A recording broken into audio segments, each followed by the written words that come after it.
On Central, Danny Baker returns with Win, Lose or Draw. On Mega Drive, but this week he comes out on Super NES, so watch out, he's licensed to Gill.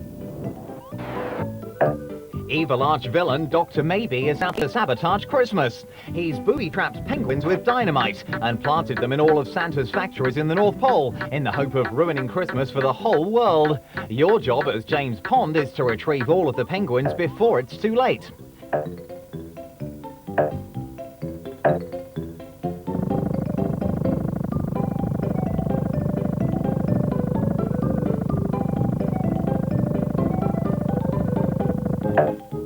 There are 8 levels and you're up against the clock as you fight your way through. And don't forget your secret weapon, the Expando suit.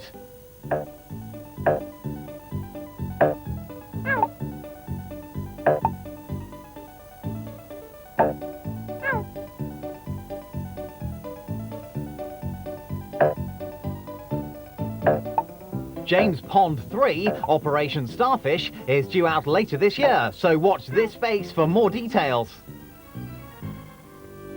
Also out this week is the PC game of Beauty and the Beast.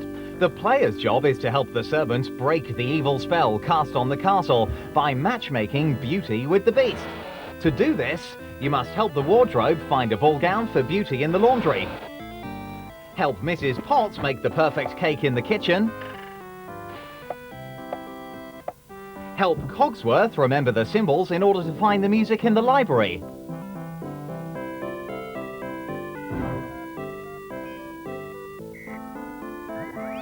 Guide Lumiere's dancing towards the cherries in the banqueting room.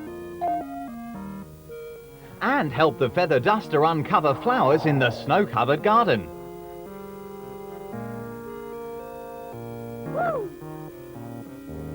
Once you've successfully done all that's necessary for Beauty and Beast's hot date, the computer plays you the whole scene, the spell is broken, and they all live happily ever after. Until the next time you play, that is.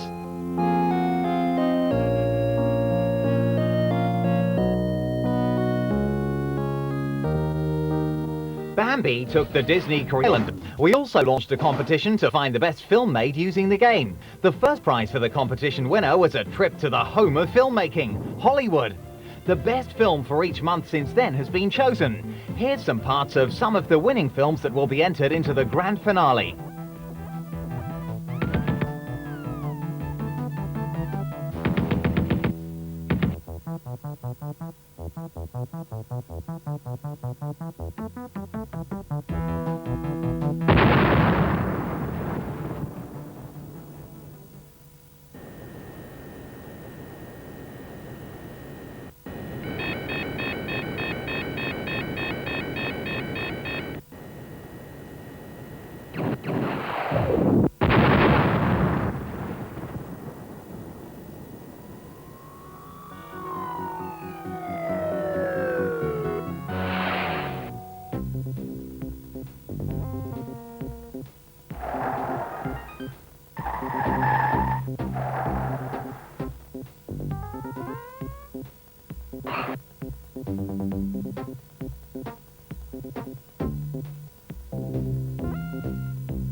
If you want to enter the Stunt Island competition, details can be found in game stores. It closes at the end of this month and will announce the winners at the beginning of August.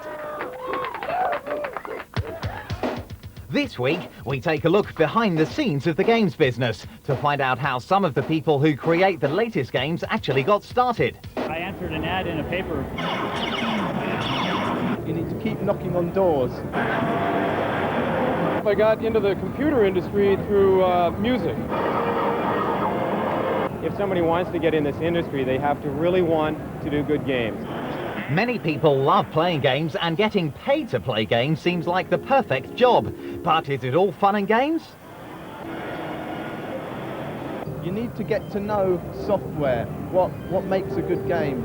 What is a good game? and you need to work hard. You might spend all night working on something to get it done, and so it's not a 9-to-5 job by any means. There's two directions. One of them is art, and so to get the experience at true animation, I mean, that's what this is, being able to draw animated characters. The other side is programming. Universities, tech schools, but generally just getting your hands on a computer. That's developers and programmers, but what about producers? How do they get started and what did they actually do? You're really good with art, or you're really good with programming, then you might, be specific and be a specialist in that field. But if you want to be a producer, for example, I think being a generalist is the most important thing. The role of a producer in the video games industry is very similar to what goes on in the actual movie industry, or even when they make cartoons. The idea is to come up with a concept for what the game is going to be, get the people that are going to make that game happen, and kind of guide them throughout the process of the whole cycle of the production.